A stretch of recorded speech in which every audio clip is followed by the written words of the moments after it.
राधे राधे दोस्तों, आपके अपने चैनल में आप सभी का स्वागत है। हम हाउसवाइफ को किचन का काम कभी समाप्त नहीं होता, चाहे सुबह हो, चाहे दोपहर हो, चाहे शाम हो और रात हो। तो इसी प्रकार से हमारा इवनिंग किचन रूटीन कैसे हो और कैसे आसान करें, आज मैं आपको छोटा छोटा टिप्स शेयर करूंगी। शायद आपके लिए बहुत ही यूजफुल हो और अच्छा लगे तो प्लीज़ लाइक, और चैनल पे पहली बार आए हैं तो सब्सक्राइब ज़रूर कर दीजिएगा और कमेंट में आप कहाँ से वीडियो देख रहे हैं ये भी ज़रूर बताइएगा। जब भी हम इवनिंग टाइम में जाते हैं तो बच्चों को स्नैक्स वगैरह तैयार करना होता है, क्योंकि अगर आपके पास बच्चे हैं तो सुबह उनको स्कूल के लिए नाश्ता देना होता है, फिर दोपहर में आपको उनके लिए लंच तैयार करना होता है। तो इवनिंग टाइम में भी हम सभी को बच्चों के लिए कुछ न कुछ प्रिपेयर ज़रूर करना चाहिए। और मैं भी यहाँ पे आज बना रही हूँ साबूदाने का टिक्की, जिसे मैं भिगो दी थी और उसके बाद बॉयल्ड आलू रख के इसको अच्छे से मैश कर दे रही हूँ। क्योंकि हमारा ये कोशिश होना चाहिए कि बाहरों की चीज़ से जो है ना, कभी वीकेंड में आप खिलाइए तो ठीक, लेकिन घर की बनी हुई चीज़ जो हम बना के खिलाते हैं ना, वो प्योर भी होता है और बहुत ज़्यादा नुकसानदेह नहीं होता। और बच्चों को ना जितना आप घर का बना के एडिक्ट करते हैं वो ज़्यादा अच्छा होता है। और वैसे तो बाहर का तो खिलाना है ही, हफ्ते में जब छुट्टी होती है कहीं बाहर घुमाने जाओ तो कुछ खिलाना है, लेकिन डेली हमें क्या बनाए और कैसे आसान बन जाए। तो आपको जो भी बनाना होता है वो आपको सुबह ही सोच लेना चाहिए कि इवनिंग टाइम में आपको क्या बनाना है, और आपको सब 5 बजे के आसपास आपको सब प्रिपेयर कर लेना चाहिए।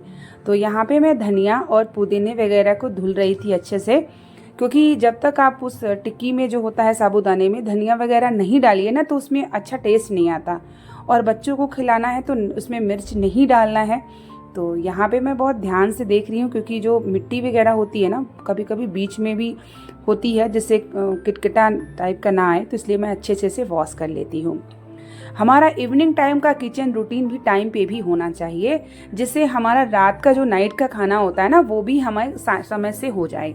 और इवनिंग टाइम में ज़रूर कुछ न कुछ हमें बनाना चाहिए बच्चों के लिए, जिससे उनको भी थोड़ा सा जो है खा लेते हैं, टेस्ट मिल जाता है। थोड़ा सा बदल बदल के बनाना चाहिए, जैसे मैं कभी कभी साबूदाने की टिक्की बना देती हूँ, कभी हलवा बना देती हूँ, ऐसे करके चेंज करती रहती हूँ।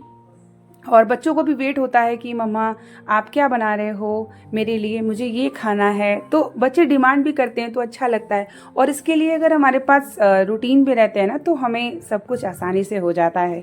और अगर आपके पास हेल्पर नहीं है तो आपके तो ज़्यादा काम हो जाता है, और मेरे साथ तो ऐसा ही होता है। तो मुझे हर चीज़ रूटीन में लेके चलना होता है, और इवनिंग टाइम का भी हमें रूटीन रखना चाहिए। जैसे आपको चाय पीना है, स्नैक्स बनाना है, शाम की अगर आपको पूजा करनी है, तो सब कुछ आप टाइम पे रखेंगे ना तो भी आपका 7 बजे के पहले हो जाएगा। क्योंकि बच्चों को पढ़ाना भी होता है। जैसे मेरी जो बेटी है वो 3 साल की है, तो नर्सरी में है, तो कभी कभी होमवर्क भी मिल जाता है। तो जब मैं उसको स्नैक्स करा लेती हूँ उसके बाद होमवर्क के लिए बैठाती हूँ, तो वो अच्छे से कर लेती है। और अगर भूखे ही रहेंगे बच्चे ना तो चिड़चिड़ चिड़चिड़ करते रहते हैं, समझ में भी नहीं आता कि इनको क्या चाहिए। तो यहाँ पे मेरा देखिए तैयार हो रहा है साबूदाने का टिक्की, जिसमें मैं धनिया, थोड़ी सी मिर्च डाली है, ज़्यादा नहीं डाली है, और यहाँ पे नमक, और बस इतना ही मिला के इसको मैं अच्छे से उसका तैयार कर लूँगी डो, और छोटे छोटे टिक्की तैयार करूँगी। और खाने में ना इतना टेस्टी लगता है, क्योंकि जब एकादशी 2 दिन पड़ जाता है ना तो हमें अवॉइड करना पड़ता है चावल की बनी हुई चीज़ें। तो इसलिए ऐसी ही चीज़ें नाश्ता बनाती हूँ जिसमें चावल का कोई वो ना हो, क्योंकि 2 से 3 दिन दसवीं की रात्रि से ही हम लोगों को ना एकादशी के नियम का पालन करना चाहिए। तो इसलिए मैं मिर्चा और प्याज, लहसुन और चावल वगैरह का हमारे घर में बिल्कुल नहीं बनता। और क्योंकि मैं पूजा पाठ करती हूँ, भगवान की कथा वगैरह सुनती हूँ, तो मैं बहुत फॉलो करती हूँ इस सब चीज़ों का।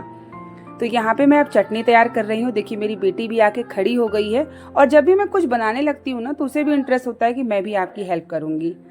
तो यहाँ पे मैं उसकी चेयर लगा देती हूँ और वो खड़ी होकर मुझसे बातें भी करती रहती है, तो मेरा भी टाइम पास हो जाता है। तो इसी तरीके से मैं फ्रीज में भी ना टमाटर वगैरह बॉक्स में रखती हूँ धुल करके, जिससे सब्जियों को एक साथ रख लीजिए ना तो एक दूसरे में मिल के भी, जैसे एक सब्जी खराब हुई तो सारी सब्जी खराब हो जाती है। तो मैं फ्रीज में भी ना सब बॉक्सिंग करके रखती हूँ। टमाटर को मैं पहले से भी धुल के रखी हूँ, लेकिन एक बार फिर धुल लेती हूँ। बाहर से जितनी सब्जियां हम लाते हैं ना उसे बहुत अच्छे से वॉश करना चाहिए, क्योंकि अक्सर टमाटर दिखने में अच्छा होता है और जब आप काटो ना तो अंदर से छोटे छोटे कीड़े निकल जाते हैं।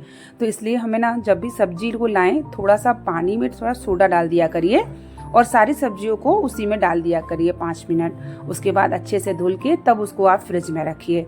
तो जितने भी डालते हैं कीटनाशक दवाई वगैरह ना, तो सब उसमें ख़त्म हो जाते हैं। तो इस बात का मैं, और मिर्ची वगैरह को भी हम सभी को ना थोड़ी देर खाने वाला सोडा डाल के पानी रख देना चाहिए, जिससे मिर्च में भी बहुत ज़्यादा केमिकल्स डालते हैं खेती जब उगाते हैं सब चीज़ें, तो इसलिए हमें ना सब्जियों को बहुत अच्छे से साफ करके रख लेना चाहिए।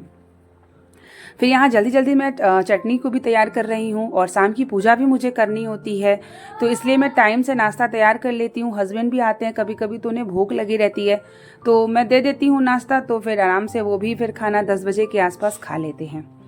यहाँ मेरी बेटी अब आराम से अपना खेल रही थी और वो जान जाती है कि मम्मा वीडियो बना रही है, तो बोलती भी है, मम्मा आप क्या कर रहे हो, क्या कर रहे हो मम्मा, वीडियो बना रहे हो।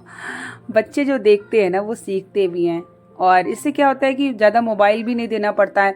अगर आपके साथ बच्चे काम देख रहे हैं ना, तो उन्हें प्रैक्टिकली रूप से बहुत से सीखते हैं, और अगर आप यही मोबाइल दे दीजिए तो वो मोबाइल में ही एक किनारे बैठ के देखते रहेंगे, फिर उनको इंटरेस्ट ही नहीं होगा कोई आपके घर में आए या ना आए, चला जाए। आजकल तो मोबाइल का ऐसा दौर हो गया है ना कि बच्चे मोबाइल जब से देखने लगे हैं बहुत कम सोशल होते हैं। तो जब आप कोई ऐसे काम करते हैं जिसमें आप बच्चों को ले के कर सकते हैं, तो मेरा मानना है कि उनको अपने साथ रखिए, और ताकि उनको बात भी करते रहिए, बोर भी नहीं होंगे और वो देखेंगे भी, समझेंगे भी, सोशल होंगे। मोबाइल से ज़्यादा आँख वगैरह भी ख़राब होते हैं, बच्चे चिड़चिड़ हो जाते हैं, फिर उनको मोबाइल की दुनिया से निकालना बहुत मुश्किल होता है। जो मेरा बड़ा बेटा है ना, उसको मैंने मोबाइल ज़्यादा नहीं देखा, फिर भी उसकी स्पीच लेट हो गई, और फिर डॉक्टर लोग वो बोले कि स्पीच थेरेपी इसका कराइए, और उन्होंने बोला कि बच्चों को ना मोबाइल वगैरह बिल्कुल नहीं देना चाहिए। लेकिन उसको मोबाइल से तो नहीं हुआ था, उसे ऐसे ही हो गया था, प्रॉब्लम हो गई थी उसको, तो उसकी स्पीच थेरेपी वगैरह कराई, धीरे धीरे उसकी जो है स्पीच आ भी रही है। तो यहाँ पे देखिए मेरी टिक्की तैयार हो चुकी है, और अब मैं इसको फ्राई करूँगी। और थोड़ा जो है ना, गैस का फ्लेम है उसे तेज़ रखिए, तो तेज़ रखने से ना बहुत अच्छा सा कुरकुरा हो जाता है, और चटनी से खाने में बहुत ही टेस्टी लगता है। और किसी भी प्रकार का कोई ऑयल मसाला वगैरह भी नहीं है, और हेल्दी चीज़ हमें, कभी मैं ओट्स और क्या कहते हैं दलिया का चिल्ला बना देती हूँ। ऐसी ऐसी चीज़ें बनाते हैं जिससे प्रोटीन वगैरह भी बच्चों को मिलता रहे, और इवनिंग स्नैक्स भी हमें देना ज़रूरी होता है बच्चों को। तो यहाँ मेरी अब फ्राई हो रही है, और जैसे ही मैं निकालूंगी बिटिया मेरी रेडी है कि मम्मा मुझे दो, उसे बहुत पसंद है। और अप्पी वगैरह भी मैं बनाती हूँ तो उसे बहुत पसंद है, तो बच्चों की पसंद का बनाओ और खा लेते हैं तो बहुत ही अच्छा लगता है। तो देखिए मेरी टिक्की बन चुकी है, और अब इसमें मैं चटनी लगा देती हूँ, और आगे बिटिया को मुझे होमवर्क भी कराना है, क्योंकि उसको होमवर्क मिल जाता है तो मैं रात में ही बैठा के करा लेती हूँ। उसके बाद फिर मैं अपना नाइट का जो भी रूटीन होता है, खाना जो वगैरह बनाना है, तो यहाँ पे उसको मैं अल्फ़ाबेटिकल, और उसको बड़ा कहना पड़ता है, बेटा आप कर लोगे, बहुत अच्छा करे हो, और भी करो। बच्चों को ना अप्रिसिएट करना पड़ता है, जितना अप्रिसिएट करेंगे बच्चे उतने खुश होते हैं और पढ़ने में मन भी लगता है। तो यहाँ पे मेरी बेटी जो है अल्फ़ाबेटिकल बोली, मम्मा मैं खुद से लिखूँगी, तो मैंने बोला ठीक है। तो अच्छे से लिख रही थी, जबकि बहुत छोटी है, अगर अपने से लिख रही है तो बहुत ही अच्छी बात है। तो इस तरीके से आप अपना इवनिंग टाइम का टाइम बना सकते हैं, जैसे आप अपने बच्चों को होमवर्क वगैरह है, बच्चों के लिए स्नैक्स तैयार कर सकते हैं, और आपका सरल इजी वे में काम हो जाता है। तो उम्मीद करेंगे व्लॉग पसंद आएगा। मिलते हैं नेक्स्ट वीडियो।